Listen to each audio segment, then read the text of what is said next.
Highways. ఆంధ్రప్రదేశ్లో అసలు ఏం జరుగుతుంది? 2 days బ్యాక్ మనం మాట్లాడుకున్నామా?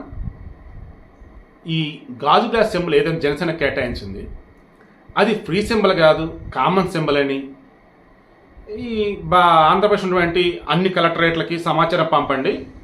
జనసేన వాళ్ళు పోటీ చేస్తే వాళ్ళకి గాజు గ్లాస్ ఇవ్వండి, వాళ్ళు పోటీ చేయకపోతే వేరే వాళ్ళకి గాజు గ్లాస్ సింబల్ కేటాయించొద్దు అని క్లియర్గా మెన్షన్ చేశారు.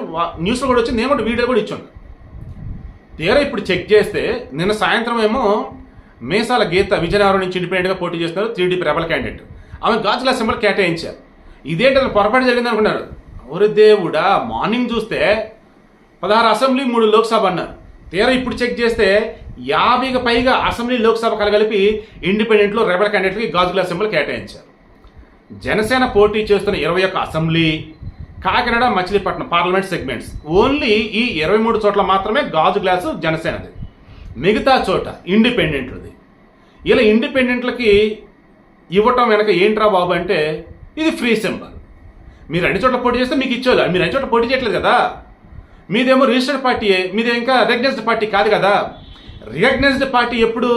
ఒక టీడీపీలో, ఒక బీజేపీలో, ఒక కాంగ్రెస్లో, ఒక వైసీపీలో ఎప్పుడు ఎన్నికలలో పోటీ చేస్తే అందులో 6% ఓట్లు వీళ్ళకి వచ్చి ఉండాలి. 2019లో జనసేన పోటీ చేసినప్పుడు 137 స్థానాల్లో పోటీ చేశారు. అప్పుడు వీళ్ళకి వచ్చినటువంటి ఓట్లు 5.53%, ఇంకా 0.47 తగ్గింది. సో జస్ట్ ఒక 0.5% వచ్చినట్టు గాజు గ్లాస్ వాళ్ళది అయ్యాలి. ఇప్పుడు ఏమైంది? ఈ ఇండిపెండెంట్గా ఉన్నటువంటి వాళ్ళు కానీ, రెబల్ క్యాండిడేట్లో ఉన్నటువంటి వాళ్ళు కానీ, వీళ్ళ అత్యధికం వైసీపీకి చెందిన వాళ్ళు ఉన్నారు. అండ్ ఈ ఇండిపెండెంట్ ఉన్నటువంటి వాళ్ళు గాజు గ్లాస్ సింబల్ కావాలి మాకు తీసుకున్న వాళ్ళు ఉన్నారే. ఎక్కడైనా చెక్ చేస్తే కుప్పంలో ఉన్నారు, మంగళగిరిలో ఉన్నారు. కుప్పంలో చంద్రబాబు, మంగళగిరిలో లోకేష్, టెక్రాల అచ్చెన్నాయుడు. వీటితో పాటు ఏకంగా అనకాపల్లి సీఎం రమేష్, ఆ తర్వాత రాజమండ్రి, విజయవాడ, గుంటూరు, బాపట్ల పార్లమెంట్ సెగ్మెంట్స్. ఇవి కాకుండా Guntur east, Vijayawada east, Vijayawada central, ఇవి కాకుండా జగ్గేపేట, ఇలా చెప్పుకుంటూ పోతే కీలకమైనటువంటి స్థానాలలో జనసేనకి ఓటు కనీసం 10,000 ఉండిద్ది అక్కడ అనుకుంటే, అక్కడ ఈ గాజు గ్లాస్ సింబల్ ఉంది. బట్ అక్కడ జనసేన పోటీ చేయట్లా, కూటమి కదా. టీడీపీ, జనసేన, బీజేపీ ఒక కూటమిలో ఉన్నప్పుడు ఏంటి, పొత్తులో భాగంగా ఈ ముగ్గురులో ఎవరో ఒకళ్ళే పోటీ చేస్తారు. అక్కడ రిమైనింగ్ వాళ్ళు పోటీ చేసినప్పుడు ఏం చేయాలి? వాళ్ళ గుర్తు దాని మీద ఓటు వేయాలి.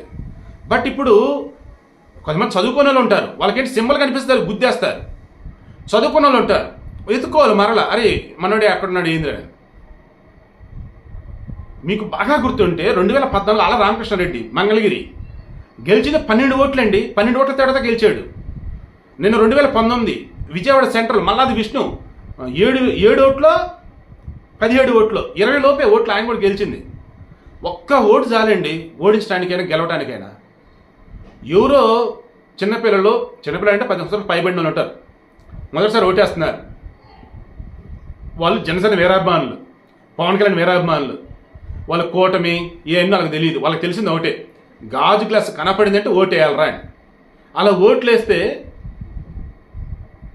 కూటమి అభ్యర్థులకు సంబంధించి పడాల్సిన ఓట్లు ఇండిపెండెంట్లకు, రెబల్ క్యాండిడేట్లకు పెడితే అవతల వైసీపీకి పడాల్సిన ఓట్లు వాళ్ళకి పడితే ఓట్లు షేరింగ్ అన్నది ఏమైంది, చీలిపోయినాయి. ఇంక ఏంటి చెప్పండి పరిస్థితి. ఇప్పుడు టీడీపీ వాళ్ళు అల్లలాడిపోతున్నారు, బీజేపీ కొరికేది ఏమీ లేదు, వాళ్ళకి ఒక సీట్ వచ్చినా ఎక్కువే వాళ్ళకి. సో ఇక జనసేన వాళ్ళు పాపం కోర్టుని అప్రోచ్ అయ్యి అన్నారు. ఏమని?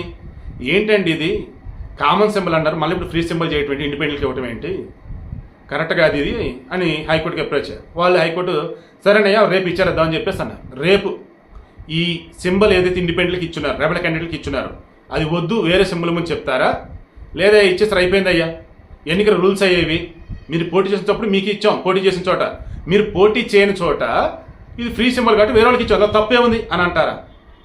రేపు తేలిపోనుంది. బట్ ఐఎమ్ షూర్ ఈసారి ఆంధ్రప్రదేశ్ రాజకీయాలకు సంబంధించి చదువుకున్న వాళ్ళు కానీ, చదువుకోలేని వాళ్ళు కానీ చాలా తెలివిగా ఆలోచించి ఓటు వేస్తేనే మీరు ఎవరైతే గెలిపించాలనుకున్నారో వాళ్ళు గెలవగలుగుతారు. అదర్వైజ్ భారీగా ఓట్లు చీలిపోతాయి, ఊహించినటువంటి వాళ్ళు గెలుస్తారనుకున్న వాళ్ళు ఓడిపోతారు. ఆ తర్వాత ఏపీ రాజకీయం ఇంకెలా మారిద్ది అంటే మీకు ఊహకే వదిలేస్తూ ఉన్నాను.